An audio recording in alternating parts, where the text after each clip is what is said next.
За дараагийнхаа илтгэгчээр Олон улсын стандартчиллын байгууллагын 283 дугаар техникийн хорооны ажлын хэсгийн даргаар ажилласан ноён Кристиан Глазэлийн төлөвлөе. За ингээд орчих. Тунгалаг захирал. Okay, great. Thank you for giving me a chance to tell a little bit about the story about how ISO 45001 came by, the background for that, and my role in all that work. За сайн байцгаана уу, энэ хуралдаанд оролцох боломжийг олгосон бүгдээр баярлалаа. Тэгээ олон улсын түвшинд энэ стандартыг яаж хэрэгжүүлж байгаа тухай би бас та бүхэнд хэдэн зүйл бэлдсэн. Just to present myself, I started out working with 18001, OSAS 18001, the 2007 edition. That was my first standard to work with.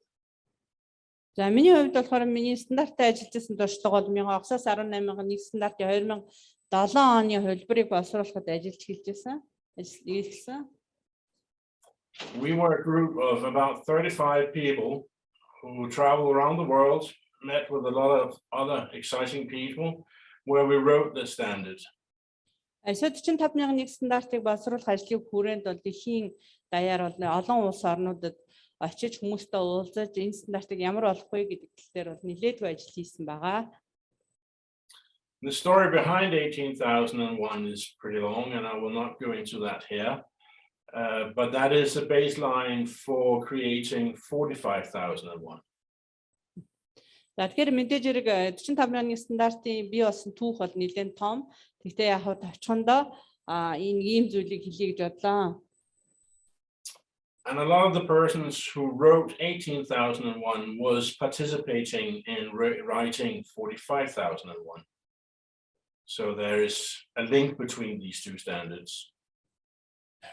Тэгэхээр энэ хоёр ажил хамтарч хийжсэн. Тэгээд 45,000 стандартыг боловсруулах ажлыг яг бичих ажлыг оролцож исэн болохоор иймэрхүү одоо харьцуулж дүгнэх юм боломжууд гарч ирсэн тухайгаа ярина.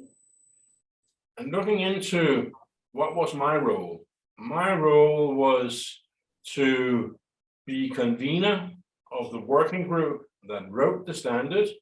So I had about 150 experts to help me writing the standard during 5 years. За би яг юу хийсэн бэ? Миний үүрэг юу байсан бэ гэхээр би яг энэ стандартыг боловсруулах ажлын хэсгийг удирдсан дарга нь байсан. Тэгэхээр энэ стандартыг боловсруулахад 150 гаруй экспертүүд оролцсон. Тэгэхээр энэ 150 гаруй хүмүүсийн ажлыг одоо стандарт бичих, саналаа өгөх, энэ боловсруулах ажлыг удирдан зохион байгуулж ажилласан. Normally it will take us about 3 years to write a new standard, but this took us 5 years. За энэ стандартыг боловсруулахад 5 жил зарцуулсан. Ер нь бол олон улсын стандартыг бол 3 жил боловсруулдаг л да. Гэхдээ энэ стандарт бол нэг 5 жил зарцуулагдсан. I used to say this is because we would like to do the work extra good. Тэгээ мэдээж энэ ажлыг аягүй сайн хий гэж хүчин чармаал гаргасныхаа агааргаж ийсэн тул ингээд нэг жоохон цаг хугацаа их зарцуулсан байгаа. But the truth is there's a lot of politics about health and safety. And that's yes, please. Яг үннийг хэлэхэд энэний ард нь бас их улс төр байсан. Энэ улс төртэй холбоотой энэ аюулгүй байдал хүнд эрүүл мэнд гэдэг чинь бас тийм холбоотой юм байна.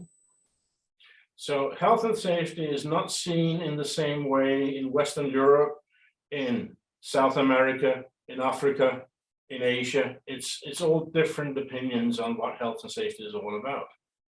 Яг хөдөлмөрийн эрүүл мэнд аюулгүй байдлын асуудал гэдэг аваад үзэхээр яг баруун Европ, Африк байна уу, одоо Америк тивд байна уу, Азид байна уу, харилцан адилгүй ханддсан байна энэ асуудал.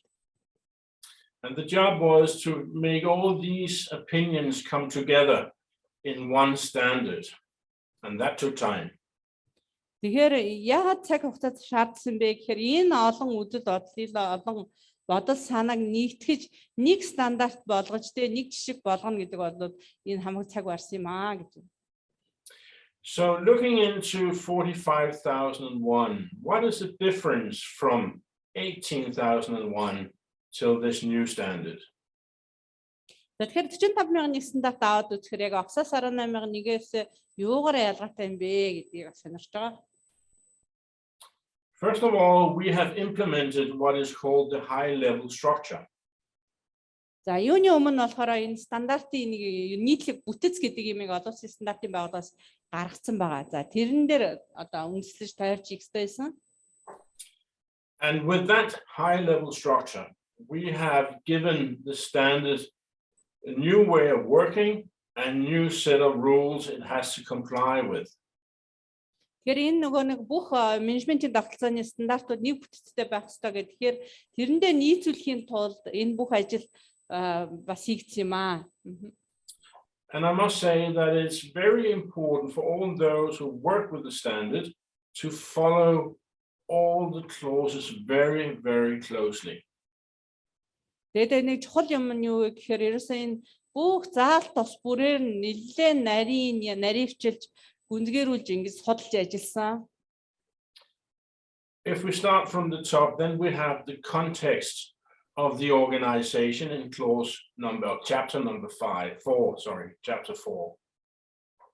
За тэгээд та бүхэн мэдж байгаа те стандартын одоо хамгийн ихнийх нь одоо шаардлага хэсэг нь гэдэг аваад үзэхээр байгууллагын төлөв байдал гэдэг асуудал байсан те 4-р бүлэг.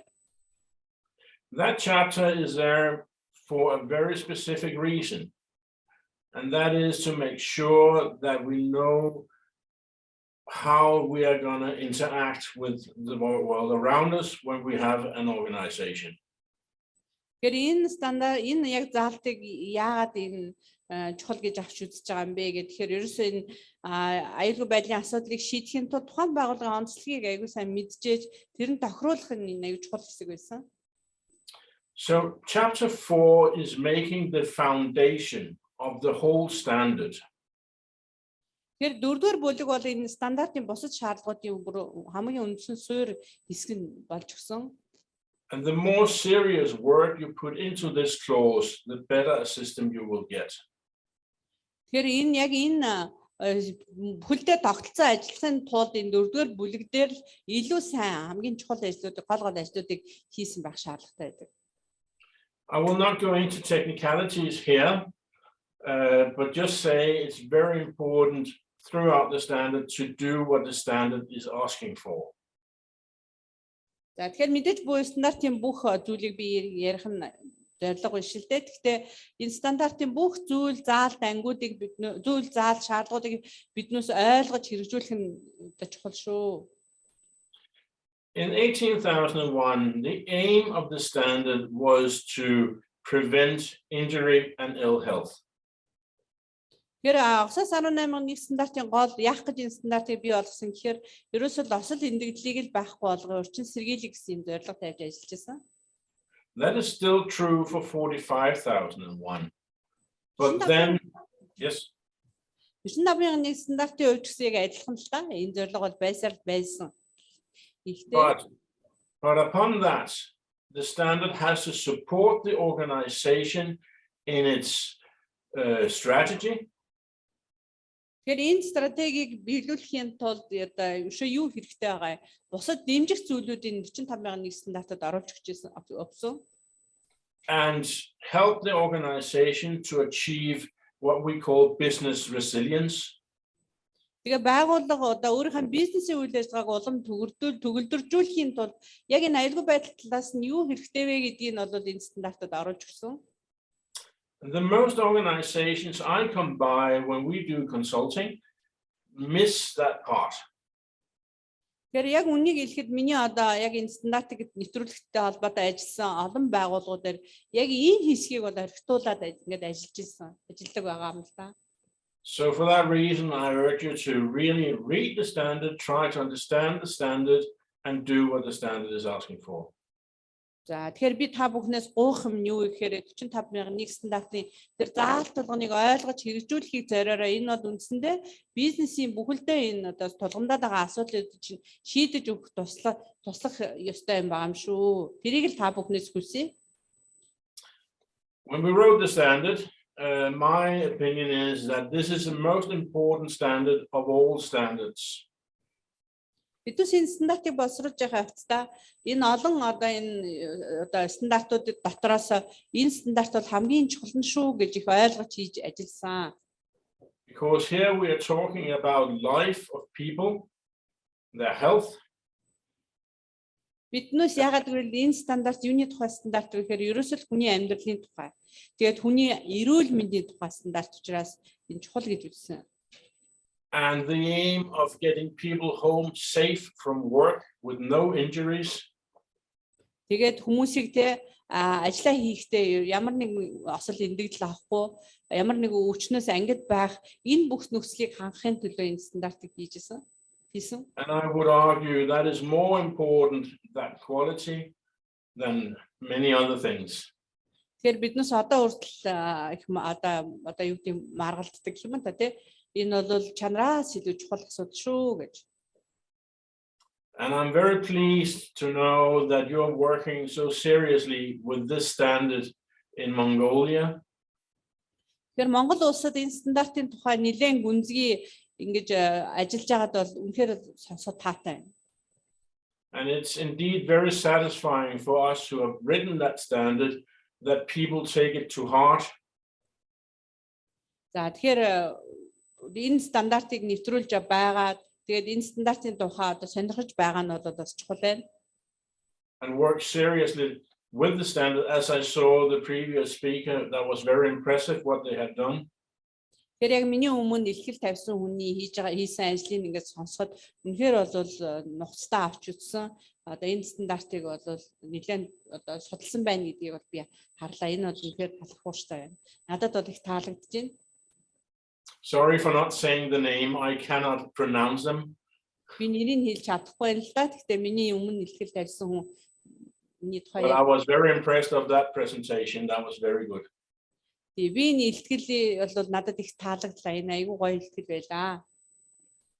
So, if you have any questions for me, you can find me on the internet or you can ask them here. And I wish you all a very, very good conference. За тэгэхээр миний ярих зүйл товчхондоо нэг ийм зүйл хэлээ. Тэгээд надтай хэрвээ холбогдгийг бол би интернет дээр бол чөлөөтөө надтай холбогдож болно. За мөн энэ хурлын үеэр бол Zoom өрөөнд бас та бүхэн орж болно. Бид бэлдсэн байгаа. Хүсэлтэй байгаа бол манай зохион байгуулагч нарт хэлчихэж болно. Тэгэхээр та бүхэнд энэ хурлын үйл ажиллагаанд нь амжилт хүсье. Баярлалаа. So thank you. And I hope you will have a very fruitful time working with 45,000 of one. Thank you very much.